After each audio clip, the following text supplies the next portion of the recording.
Hi everybody, Tamika Mosley, and I wanted to come by just to say a few things because a few things just have not been setting with me in a good way since Nipsey was shot down. Now, I had no idea who he was or never heard of him, but I did start reading about him, about his life. And, this guy was doing amazing things in his community.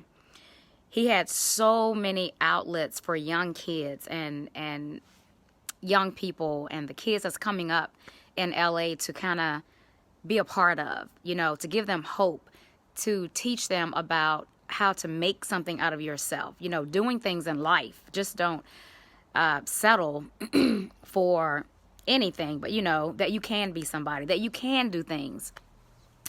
And then I saw when he was on the Breakfast Club, it's a radio station in Los Angeles, talking about herbs. And I was so excited to hear him talk about herbs and how he take herbs and how they heal people, they help people. And the pharmaceutical industries is $1 billion industry, and this medication is killing people. But herbs, nature, is what's really healing because it actually addresses the root cause. And then he talked about Dr. Sebi. And he was coming out with this whole documentary about Dr. Sebi. And, you guys, it really is so sad. So I want you to listen to me for a second. Why is it that they can make our food GMOs? Fake corn that's carcinogenic, and that means can cause cancer. Why is it that they can spray pesticides and herbicides and Roundup on our crops? And the main ingredient in Roundup is linked to cancer. And you can find this on the Environmental Protection Agency's website. Why is it that chemtrail, these airplanes flying up in the sky, right, releasing all of these chemicals, whatever they are, and we're inhaling this stuff? Why is it okay for them to put arsenic and aluminum in our water supply, chlorinated? So the water we shower in is chlorinated. And the people in Flint, Michigan, water, have they ever fixed their water? Are those people still sick? Why is it that they can put over 100 different beverages in the grocery stores that's carcinogenic? Why is it that all of our food today that we're eating, it's just pesticides and herbicides? Nothing is good. Everywhere we look, it's like cancerous stuff. And the medications that they give us, oh my gosh. You guys, these medications are horrible. They have horrible side effects. Why would I want to take a medication that can actually cause liver damage or can be fatal? I look at everything that's going on in the world today, and I just say, how is it that they can do all of this to us?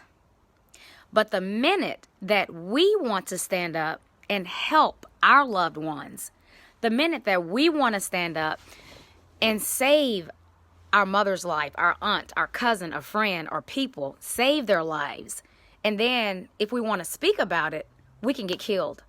How is that right? How is that right? It is just so sad.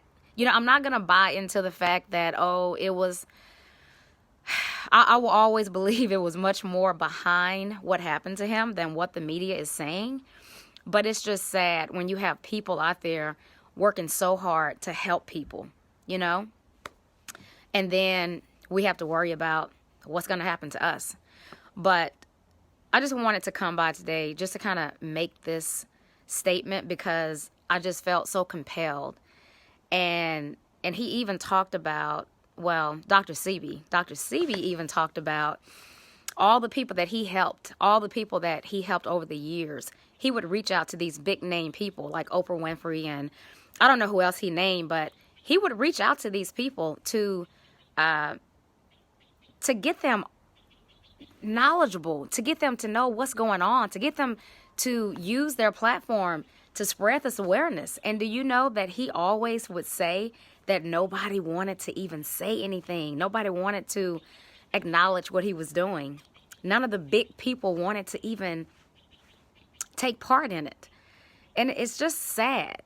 So, you know, I guess we have to just result to just being sick here in the United States, because that's how they want us to be. They want to keep us sick. But, you know, if I never stood up for my child who has sickle cell disease, my son at the age of 1 was in the hospital every 2 months suffering from sickle cell crises at the hands of doctors the entire year. So if I would have just sat back and just said, okay, well, I'm just going to let them do what they do, I can promise you today that my son, Aiden, if I would not have stood up and took a natural route with my son, I can promise you my son would not be here today, or he would not have quality of life. He would not have quality of life at all, because he was going down a road where he was in crises all the time, blood transfusions. That's the kind of life that he was going down. But I said, no, not my child.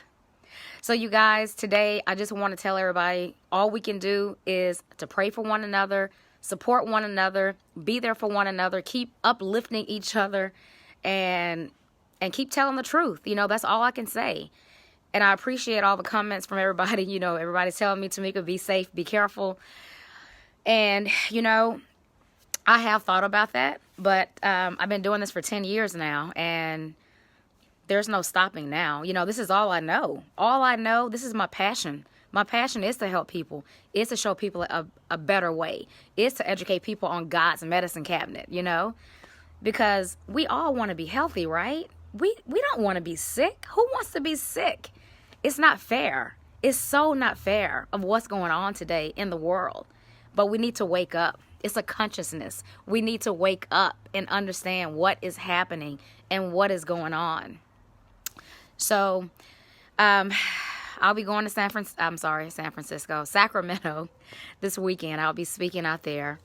And then I will be speaking at the University of Washington here April 27th at the University of Washington Public Health Department is putting on a health conference. And I think the title of it is Anti-Racial Health Issues. So they want people to come in and talk about research and talk about other chronic conditions to these panel of doctors and I don't know who else, but I'm going to be there, and I'm going to talk about sickle cell, and I'm going to talk about the double-blind study with even flow, and I'm going to talk about everything that I've done with my son, my child, and other thousands of people all over the world whose lives I have touched as well. So I will definitely be bringing them a lot of information on that topic. So you guys, take care, hang in there, be strong, and please know that we must continue to take our vitamins, to take our supplements, to take our herbs, to eat the right foods. When we can't buy organic all the time, then we have to supplement. And supplements are just food, and they are truly healing to the body. So you guys take care, and I will talk to you guys soon.